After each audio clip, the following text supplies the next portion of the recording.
Good morning students, कैसे हो आप लोग। आज अपने करने जा रहे हैं बच्चों टाइप्स ऑफ क्वाड्रिलेटर। तो आज की इसकी वीडियो को ध्यान से देखना, क्या क्या टाइप्स होते हैं, किसे क्वाड्रिलेटर कहते हैं। तो क्वाड्रिलेटर कहते किसे हैं, अपने शुरुआत यहीं से करते हैं। क्वाड्रिलेटर कहते किसे हैं, क्वाड्रिलेटर होता क्या है। सबसे पहले तो आपको पता होना चाहिए क्वाड्रिलेटर एक पॉलीगन है, पॉलीगन विद साइड्स 4, यानी कि 4 साइड का पॉलीगन क्या होता है, क्वाड्रिलेटर होता है। पॉलीगन किसको कहते हैं, simple close curve formed by line segment. Line segment से बना हुआ सिंपल क्लोज कर्व को क्या कहते हैं, पॉलीगन कहते हैं। इतनी चीज समझ में आ गई। अब क्वाड्रिलेटर के टाइप, मतलब क्वाड्रिलेटर के टाइप कौन से होंगे, वो सारे टाइप होंगे जो आप पढ़ चुके हो, छोटे से लेकर अभी तक जितने भी आप पढ़ चुके हो वो सारे के सारे टाइप आ गए। पहला इंटरेस्टिंग टाइप क्या होता है इसके अंदर, सबसे पहला और सबसे इंटरेस्टिंग सबसे आसान स्क्वायर। क्या कहते हैं स्क्वायर को हिंदी में, वर्ग। स्क्वायर कहते किसे हैं, सबसे पहले देखो स्क्वायर को क्वाड्रिलेटर क्यों कहते हैं, इसीलिए तो कहते हैं। कितनी लाइन सेगमेंट से बनाए, 1 2 3 4 लाइन सेगमेंट से बनाए। क्लोज है, सिंपल कर्व है, तो इसका मतलब ये पॉलीगन है 4 साइड का, तो इसका मतलब ये क्या है, क्वाड्रिलेटर। इसके अंदर देखो ये साइड ये साइड ये साइड ये साइड इक्वल है, एक डंडा लगाया है, एक कट लगाया है, एक कट लगाया है, एक कट लगाया है, तो इसका मतलब चारों साइड आपस में क्या है, इक्वल। एंगल देखिए ये भी 90 डिग्री का होता है, ये भी 90 है, ये भी 90 है, ये भी 90 है। तो इसके अंदर आप बचपन से जानते हो पहली चीज, ऑल साइड्स आर इक्वल। पहली चीज क्या पता लगी आपको कि ऑल साइड्स आर इक्वल। दूसरी चीज क्या पता लगी, ऑल एंगल्स आर इक्वल। सारे के सारे एंगल इक्वल हैं, ऑल साइड इक्वल है, तो इसका मतलब इक्विलैटरल है। इसका मतलब क्या है, ये इक्विलैटरल। आपसे पूछे इक्विलैटरल क्वाड्रिलेटरल कौन सा होता है, तो स्क्वायर होता है, ये मैंने आपको पहले ही बताया था। आगे देखिए सारे के सारे एंगल इक्वल हैं, तो इसका मतलब इसका नाम हो गया, आपसे पूछे write the name of equiangular quadrilateral. ये दोनों कंडीशन फॉलो करता है, इक्विलैटरल भी इक्विएंगुलर भी, तो इसका मतलब it is a regular quadrilateral. मतलब इक्विलैटरल भी है, इक्विएंगुलर भी है, तो इसलिए स्क्वायर को क्या कहते हैं अपने, रेगुलर क्वाड्रिलेटरल। ठीक है। इसके अलावा इसके अंदर देखो नंबर ऑफ डायगोनल कितने होते हैं। इसके अलावा इसके अंदर और क्या चीज होती है, sum of angles. Sum of angles कितने, 360 डिग्री।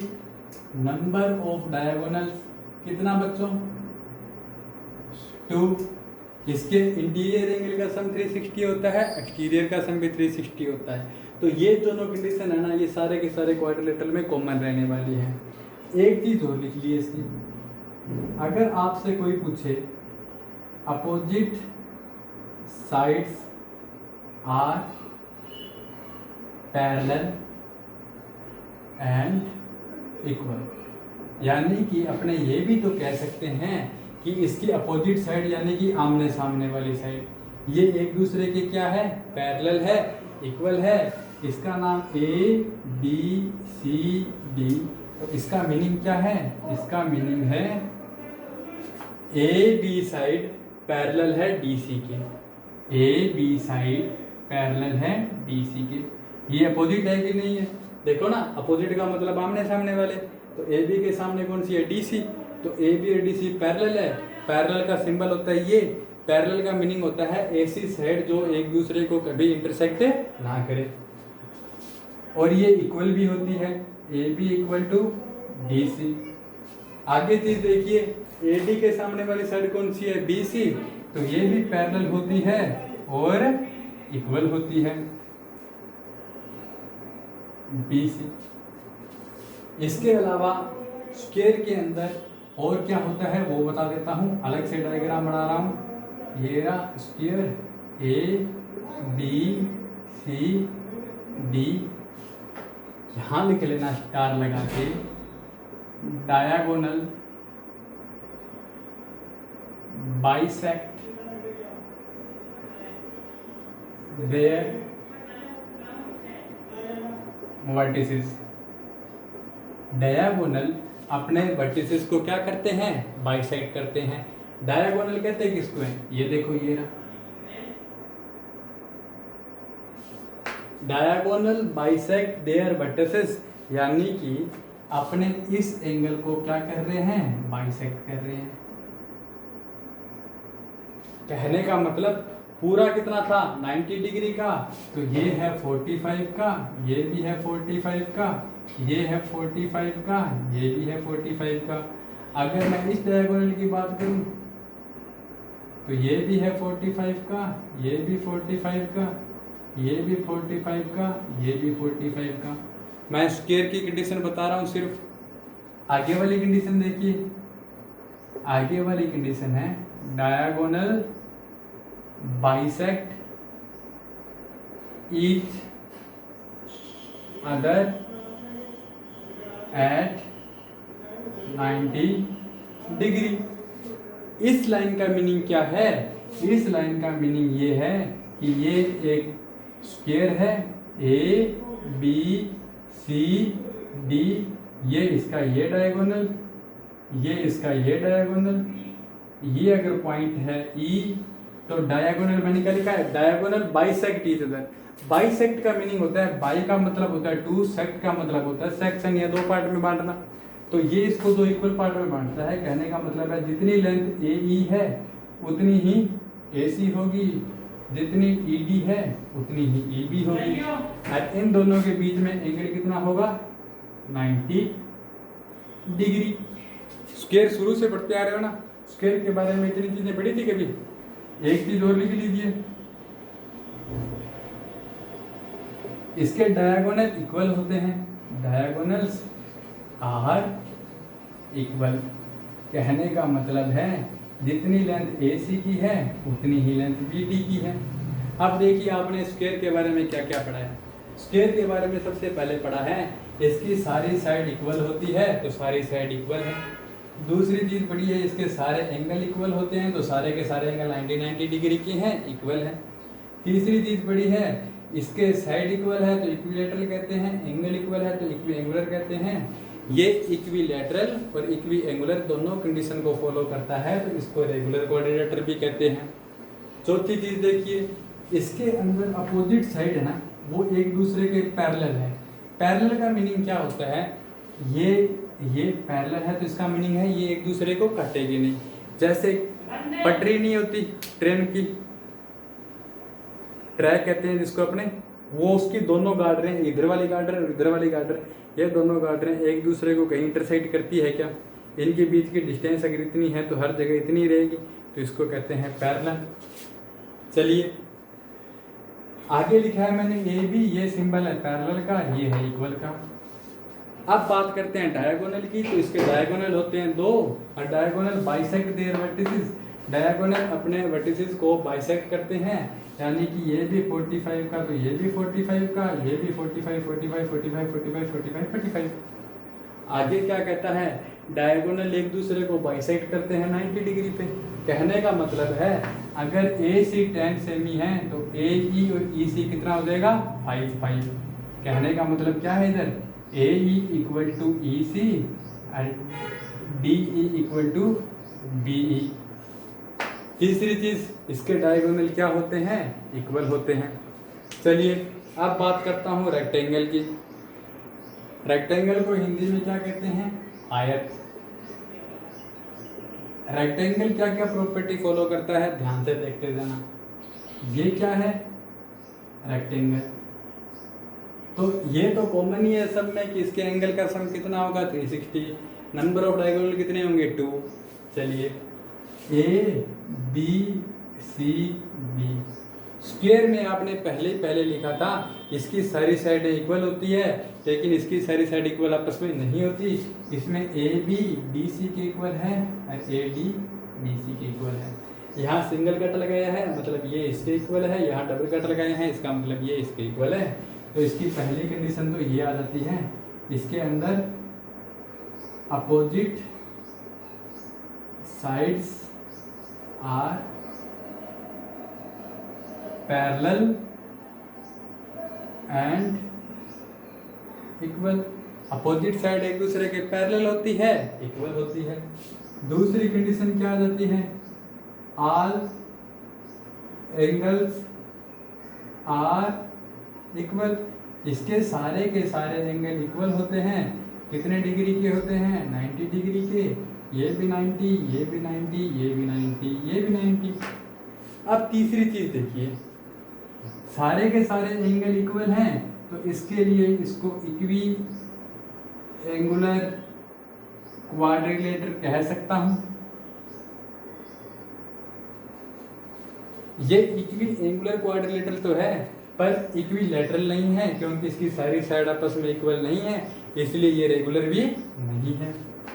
तीसरी चीज देखिए, इसके अंदर अपने बात कर लेते हैं इसके अंदर डायगोनल्स की। किसकी बात कर लेते हैं, डायगोनल्स की। तो डायगोनल कितने होते हैं भाई इसके अंदर,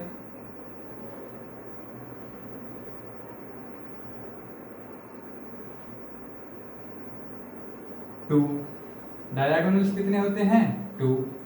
उसके अंदर आपको मैंने पहली लाइन लिखाई थी कि diagonal bisect their vertices. Diagonal अपने वर्टिसेस को क्या करते हैं, बाइसेक्ट करते हैं। वो लाइन इसके अंदर लिखने की जरूरत नहीं है, क्योंकि नहीं करते, जरूरी नहीं है करें। आगे देखिए अगली कंडीशन क्या है। अगली कंडीशन इसके अंदर जो डायगोनल की मेन कंडीशन है वो ये है कि डायगोनल इक्वल होते हैं। डायगोनल्स आर इक्वल, यानी कि ए सी और बी डी की लेंथ क्या होती है, इक्वल होती है। अब दोनों डायगोनल अगर ई पे बाइसेक्ट कर रहे हैं तो ए ई सी के equal, D E B E के इक्वल। तो डायगोनल एक दूसरे को बाइसेक्ट भी करते हैं। Diagonal bisect each other. कहने का मतलब है A E equal to E C, D E equal to B. समझ गए। लेकिन याद रखना स्क्वायर के डायगोनल 90 डिग्री पे बाइसेक्ट करते हैं, इसके अंदर ये बीच वाला एंगल होता है, ये जरूरी नहीं है 90 डिग्री हो। मैं ये नहीं बोल रहा कि ये 90 डिग्री नहीं होता है, मैं ये बोल रहा हूँ कि जरूरी नहीं है 90 डिग्री हो। तो अपने क्या लिख सकते हैं, it is not necessary that diagonal bisect each other at 90 degree. It is not necessary, यह जरूरी नहीं है that कि diagonal bisect each other at 90 degree, diagonal एक दूसरे को 90 डिग्री पे बाइसेक्ट करे, ये इसके अंदर जरूरी नहीं है। डायगोनल एक दूसरे को बाइसेक्ट तो करते हैं, यही इक्वल है। ये रेक्टेंगल की मैंने आप लोगों को बातें बता दी। अब सबसे इंपॉर्टेंट मेरा एक क्वेश्चन ये है, याद रखना क्वेश्चन 1 और क्वेश्चन 2, आज के 2 ही क्वेश्चन बता रहा हूं, दोनों क्वेश्चन याद है। Is square a rectangle, is rectangle A square. पहला क्वेश्चन है इज स्क्वायर ए रेक्टेंगल, और दूसरा क्वेश्चन है इज रेक्टेंगल ए स्क्वायर। ऐसे क्वेश्चनों का आंसर बच्चों सोच के देते हैं। पहला क्वेश्चन क्या है, इज स्क्वायर ए रेक्टेंगल, क्या स्क्वायर एक रेक्टेंगल है। क्वेश्चन क्या है, क्या स्क्वायर एक रेक्टेंगल है। तो ये देखो, ये पड़ा स्क्वायर। अब स्क्वायर को पूछा है कि स्क्वायर रेक्टेंगल है क्या, तो इसके अंदर रेक्टेंगल की कंडीशन लगा दो। रेक्टेंगल की पहली कंडीशन क्या होती है, अपोजिट साइड्स आर पैरेलल और इक्वल।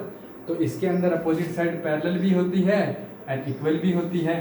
तो पहली कंडीशन सही लग रही है कि नहीं लग रही। कहता क्या है ये, रेक्टेंगल क्या कहता है, ये इसके इक्वल होना चाहिए, तो ये इसके इक्वल है, ये इसके इक्वल होना चाहिए, ये इसके इक्वल है। तो पहली कंडीशन तो लग गई। दूसरी कंडीशन कहती है सारे के सारे एंगल इक्वल होने चाहिए, 90 डिग्री के होने चाहिए। तो स्क्वायर के सारे एंगल इक्वल होते हैं और 90 डिग्री के होते हैं। दोनों कंडीशन लगी, तो इसका मतलब स्क्वायर को रेक्टेंगल कह सकते हैं कि नहीं कह सकते? यस, कह सकते हैं। समझ गए? आप सोच रहे होंगे आगे वाली कंडीशन क्यों नहीं लगा के देखी, तो आगे वाली भी लगती है बच्चों, पर अपना शुरू की दो कंडीशन होती है ना, जो मेन कंडीशन होती है, जो बेस होता है, उससे पता लग जाएगा। आगे वाली कंडीशन क्या कहती है, diagonal are equal, diagonal equal होते हैं तो स्क्वायर में भी इक्वल होते हैं। डायगोनल बाइसेक्ट की तरह स्क्वायर में भी बाइसेक्ट करते हैं। और इसने क्या लिखा है, इट इज़ नॉट नेसेसरी, यह कहता है कि यह ज़रूरी नहीं है कि डायगोनल 90 डिग्री पे बाइसेक्ट करो।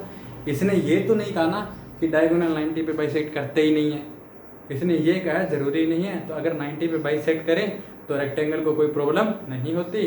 तो इसका मतलब अगर मैं स्क्वायर को रेक्टेंगल कहूँ तो मेरा बात एकदम सही है। चलिए अगली चीज कहती है, इज रेक्टेंगल स्क्वायर, क्या रेक्टेंगल एक स्क्वायर है? तो मैं एक रेक्टेंगल बना देता हूँ, ये रहा रेक्टेंगल। अब मैं इसके अंदर स्क्वायर की प्रॉपर्टी लगा के देखता हूँ। स्क्वायर की प्रॉपर्टी पहली क्या होती है कि सारी साइड इक्वल होनी चाहिए, ऑल साइड्स आर इक्वल। पहली प्रॉपर्टी क्या होती है इसकी, ऑल साइड्स आर इक्वल। लेकिन रेक्टेंगल के अंदर तो ये इसके इक्वल होती है, ये इसके इक्वल होती है, ये साइड इक्वल नहीं होती ना, ये दोनों आपस में इक्वल नहीं होती। तो इसका मतलब मैं रेक्टेंगल को स्क्वायर नहीं कह सकता। समझ गए? आज के लिए इतना ही, बने रहना। ये जो 3-4 दिन अब अपनी क्लास लगेगी, ये आपका बेस मजबूत कर देगी, ठीक है? स्क्वायर क्या होता है, रेक्टेंगल क्या होता है, ये आप बचपन से पढ़ते आ रहे हो, लेकिन अब मैं आपको थोड़ा डीपली बताऊंगा। Okay bye.